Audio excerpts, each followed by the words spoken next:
Villupuram to Ladakh ட்ரிப்பில் டே 12 complete பண்ணியாச்சு. இன்றைக்கி எத்தனை கிலோமீட்டர் கடந்தோம் பார்த்தீங்கன்னா 134. மதியம் வந்து சாப்பிட்டு ரெஸ்ட் எடுக்காத மெரின்னு மெடிச்சு எம்பியை தாண்டி யூபிக்கு வந்துட்டோம். மத்திய பிரதேசத்தை தாண்டி உத்தரப்பிரதேசத்துக்கு வந்துட்டோம். 12 நாளாவது ஸ்டார்ட் பண்ணி இதுதான் நம்ம வில்லேஜ். மெரிச்சுன்னு வந்துட்டோம்.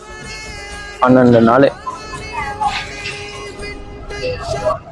இதெல்லாம் நம்ம கடந்து வந்த பாதை, வெற்றி பாதை. இதெல்லாம் வீரப்பாதை. வேர்வை, மலைக்காடு, நாக்கு தள்ளி எல்லாம் கடந்து வந்த பாதை இது.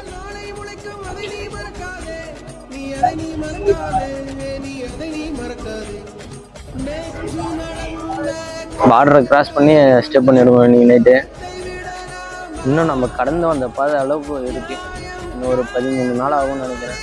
மொத்தமாக 25 நாள் டார்கெட்டு. பார்ப்போம் என்ன நடக்குதுன்னு வெயிட் பண்ணி.